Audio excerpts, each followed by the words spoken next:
Ladies and gentlemen, hello and welcome to another Russian cast, and today we're having a look at an Ekko jungle game running the Moss Stomper with First Strike, Magical Footwear, Futures Market, Cosmic Insight, Eyeball Collection, Treasure Hunter, Attack Speed, Adaptive, and Magic Resist. Notable here, the Magic Resist, which is something that I found on a lot of players, and I have to admit to you, I still don't know why exactly people do take that. I think it is something with the higher damage of Gromp. I think Gromp does magical damage and stuff like that. So dependent on if you are really good at clearing big camps, but really bad at clearing camps like Gromp, it's better to take magic resist. I think something like that, but don't quote me on it. I'm sorry, but I will do my research right after this. I promise. Okay, so let's see what Ekko decides to do, where Ekko decides to start out. Alright, he's starting out in the bottom side of the map, which means we are going to clear to the top side here. Gotta be a little bit concerned about the Vayne top lane versus Santa. Obviously in this elo should be fine, but still, I don't know. I'm always low-key concerned. And then in the enemy jungle, we obviously have a Talia, which is also very interesting. Talia is, personally, I absolutely love Talia as a jungler. I played the hell out of her. Jungle and support. Really fun, but I mean she's also got some pretty clear downsides. And Ekko, actually one of the few assassins that are pretty good at dealing with her, as his second E can't really be blocked by her pebbles, just with his first E basically. So depending on how that works out, you can get into some pretty uncomfortable situations with her, because without her pebble field she is actually quite vulnerable to stuff like the Ekko.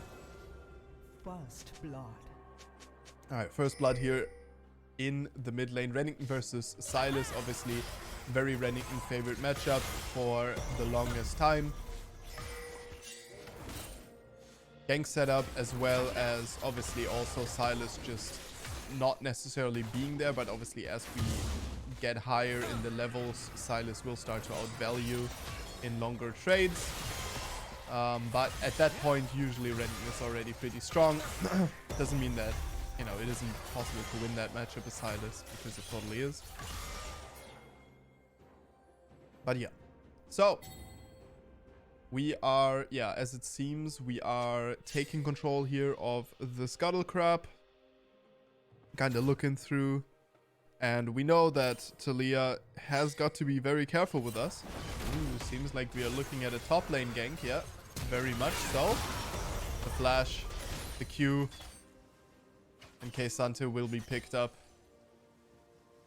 Beautiful job. Alright, so Scuttle Crab has spawned, by the way. We're obviously helping out our laner push. This is something that, as a jungler, you should always aim to do. Although, taking XP now becomes less efficient, because as a jungler, you get 0.75% of the XP. Now, the advantage here still stays that you still get a slight advantage in XP when both are pushing out, but it's it's like minuscule. I think it's like 1%. So basically, it's gotten worse than it was before when it comes to XP values, but it you know, it also still greatly benefits.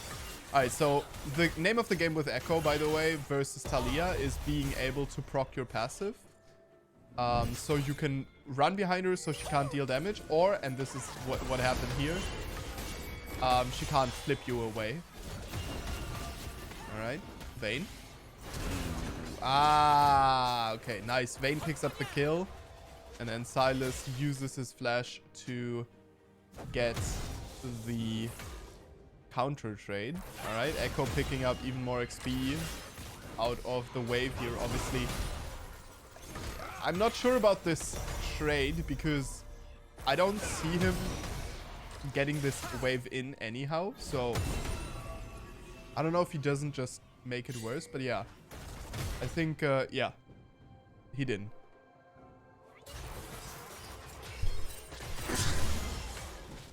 Oh my god, I'm terribly sorry. My mute button didn't work. Holy moly. Okay, so Keisante obviously is quite the brawler, but Keisante ended up pushing in the wave anyway. So it was actually fine, and Ekko did stall a little bit. But he is going to lose a good amount of advantage, I guess, of tempo that he had ahead of Talia, which, I mean, is still totally fine. And I really need to start my... I really need to start my software. Because it is actually my microphone missing its mute button is actually quite the problem if I'm sick. Sick I am.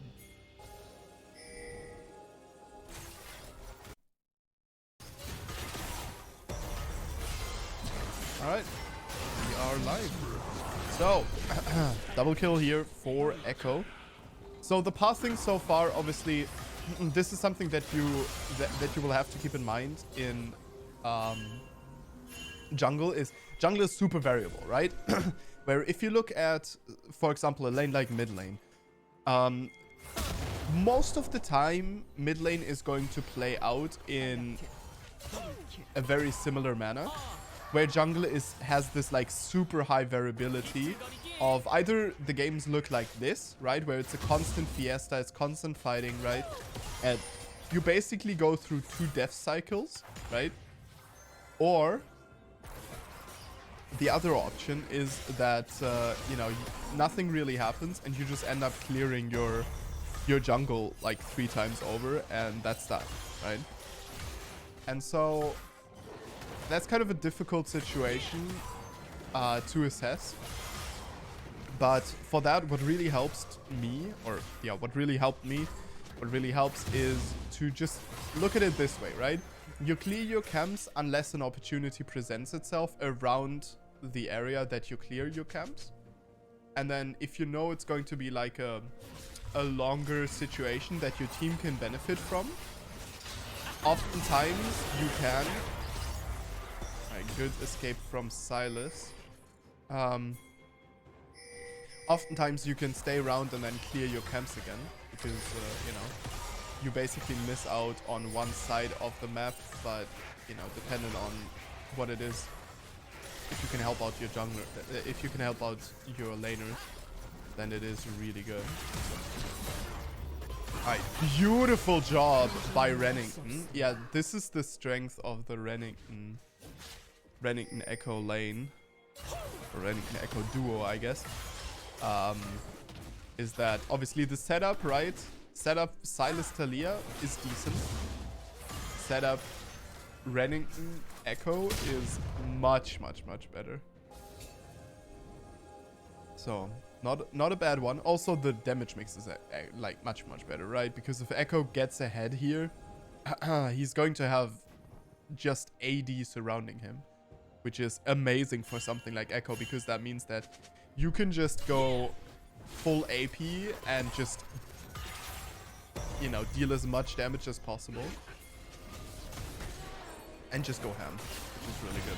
Alright, that's going to be a kill picked up onto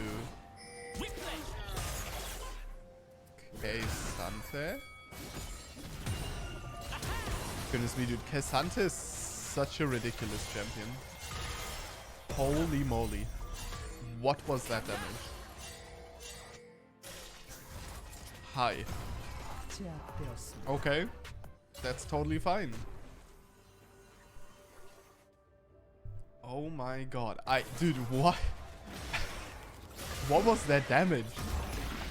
Okay. You know, last video I said, yeah, Keisante, I think he's just well designed. That's why he's so popular and stuff. And I don't think he's such a ridiculously strong champion. Yeah, I was wrong. I was most definitely wrong. Not only this video, but I've watched a replay.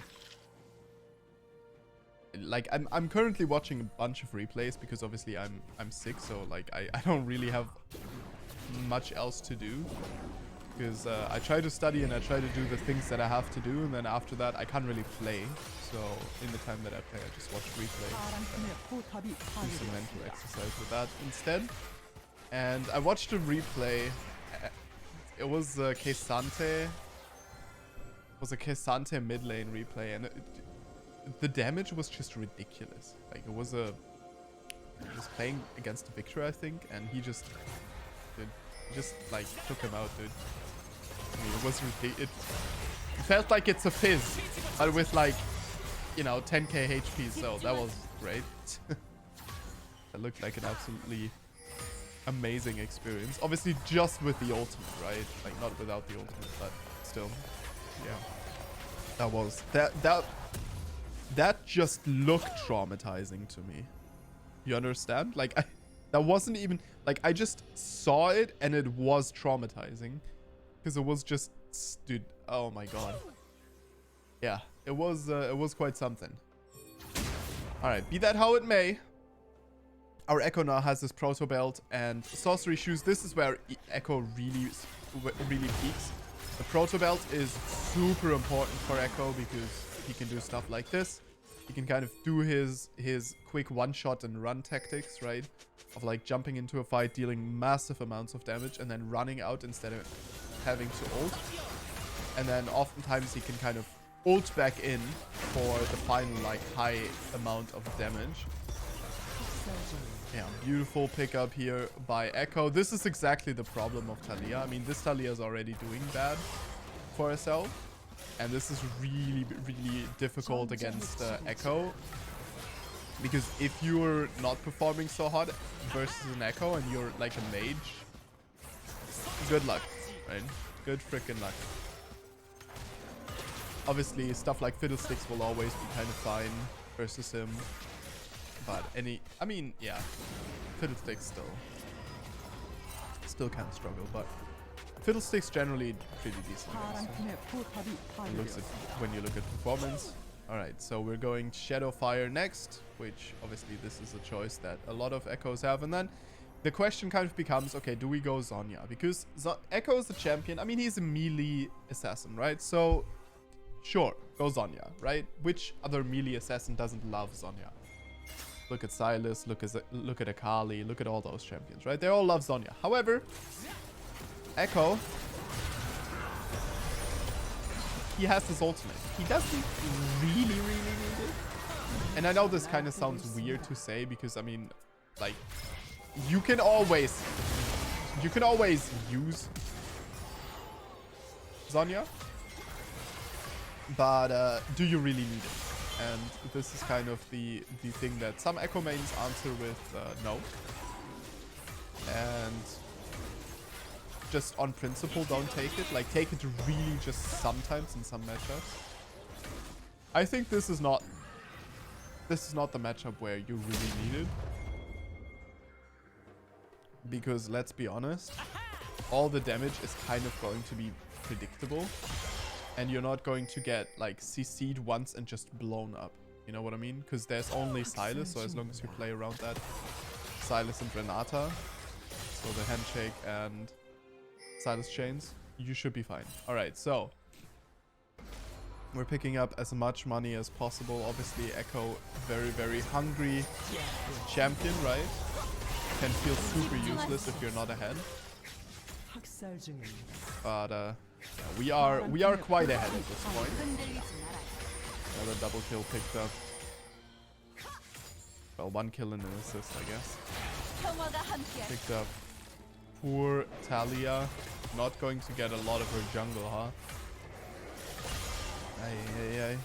Not a good look. Yeah, Ekko's already. Ooh, ay. Ah, that wasn't optimal at all, dude.